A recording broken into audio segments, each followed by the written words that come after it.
Coach Gomez of the Harlingen Cardinals stepping in with us. Good to see you in person, Coach.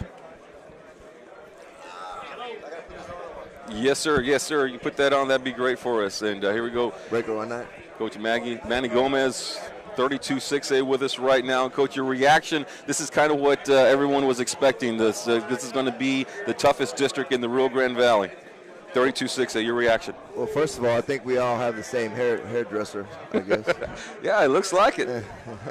Yeah. It's something. I was making sure that it wasn't a 7 or 16 district, because now you're scrambling for games. But hey, we were blessed to get what we were kind of shooting for, so it all worked out great. It's kind of you're familiar with you're familiar with Weslaco High School. You've played them in the playoffs, and then also you played them back in the the old 32-5A days as well. So you're familiar with Weslaco, at least Weslaco High School. Yeah, definitely, and it makes things easier when you've played teams and understand what they're trying to do, and you got film on them and stuff. And the only guys we don't have no film on is on Weslaco East. But Mike Brigitte, a good friend of mine, and it's always enjoyable to play against somebody that you have good rapport with, But no, it's going to be a great challenge, man. It's going to be a great district, and I think it's going to definitely prepare us for the playoffs. It's going to be a tough district, Coach.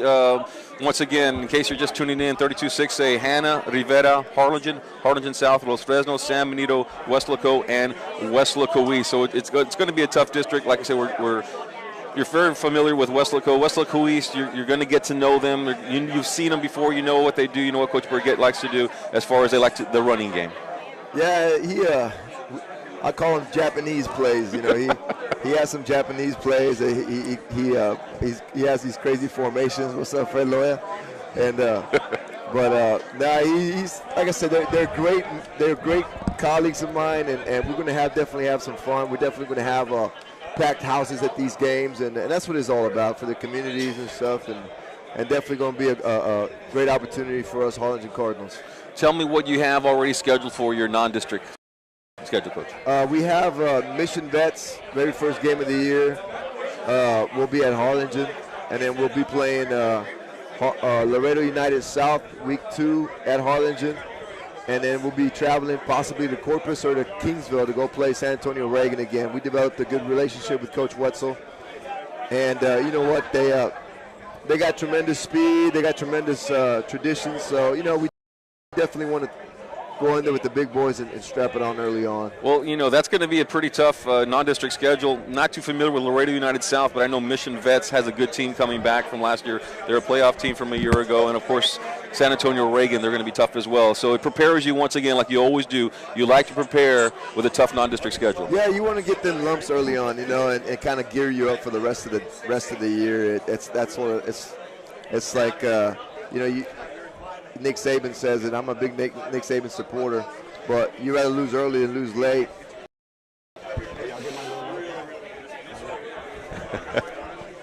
Okay. But yeah, I picked up from coaches way back when.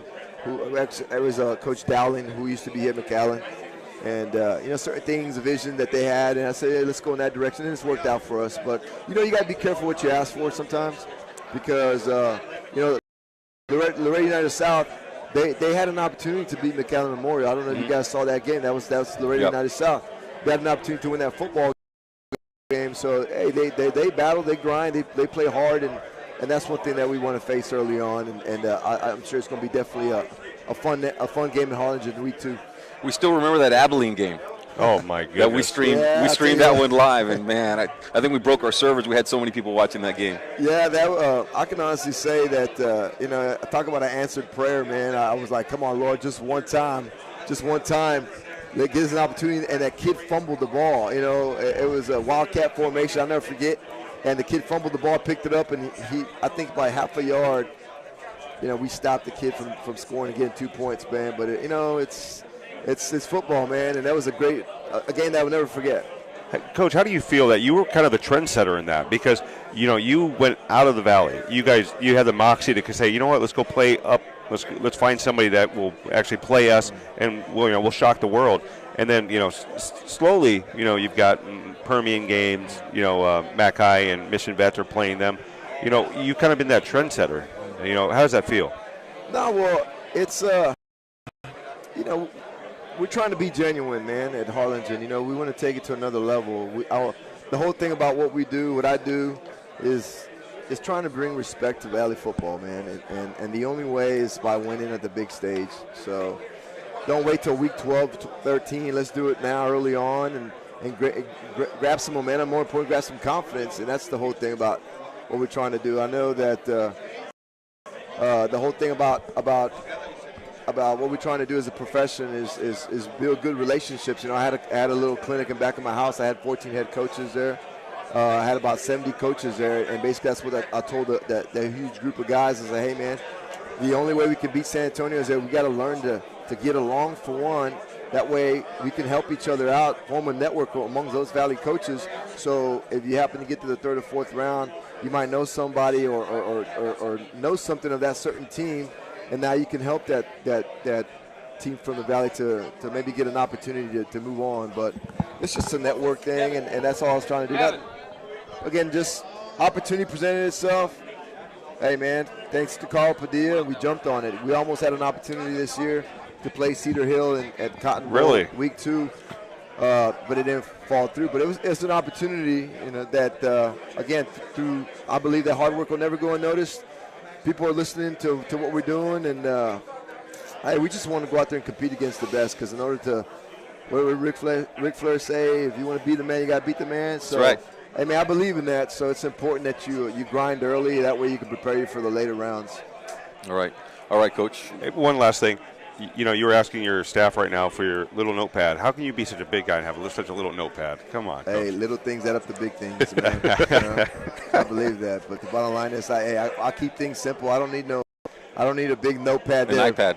You need an iPad, Coach. Little man, I get the phone and all this other stuff. But, you know, I just want to look the part, man. At least come in here with something in your hand like you got something to write with. But, you know, I guess it is what it is, man. Your schedule, your non-district schedule is pretty much set before you came in here? Yes, sir. The only thing right now that might change is the venue we will play in against Reagan, whether it's in Kingsville, whether it's in Cal Allen, whether it's in Buck Stadium. That's the only thing that will be set apart. And then the last thing is we got to go into the war room right now and just figure out, because at Harlingen we're trying to have a Friday night game every Friday. We personally feel at Harlingen that nobody should play on a Thursday or a Saturday. Mm-hmm. Okay, if there's only one, because only 2 schools. So that, and sometimes, you know, you get a lot of thrown in one room, and this. Y'all know where I'm, and some of the people that they're in our district now, you know. Yeah. So it's hey, we'll adjust, we'll adapt and overcome, man. Well, it'll be interesting. It's going to be good. It's going to be a good season. Your district's going to be fun again. Every game is big at Harlingen. You know, it's just something that I harp on the kids. You can ask any of my players, hey, who we playing this week, and they'll tell you ourselves. And every game is big, man, because of all the amount of time and hours that we put into it as a coaching staff and as a organization. It's big, man. You know, I don't believe in wasting time, and the bottom line is that we're going to have fun in what we do, man. No, more importantly. So, but I appreciate you guys having me. Yes, sir. Well, I'm sure we'll see you. We'll be seeing you around, Coach. All right, guys. Yep. Appreciate you. Thank you very much, Coach. We'll see you. Coach Manny Gomez, once again, who is here in the new 32-6A with Hannah, Rivera, Harlingen, South Los Fresno, San Benito, West Loco, and West Loco East. Pretty much what everyone expected. Yeah, it is. And, you know, it's going to be interesting. We're trying to get Abel from LaGree to come over. I think a lot of these coaches, they're kind of emptying out right now, Coach. Jake. They're going out in the hallway trying to find games and stuff. They're finding games, or also, like Coach Gomez just said, they're going to go into the war room and probably do some flipping of the coin as far as who's going to play at home first, because then they'll go home and home after that. And it's a brand new district, so so everything kind of resets. I'm interested right now. I'm seeing Rocky James and his coaches talk with, I believe it's Raymondville, to find out what their situation is. It's going to be quite interesting. The good thing is, at least we have one strong district. They didn't dilute it in any way, shape, or form. We have 32-6A. That's going to be pretty powerful. And if you look at it,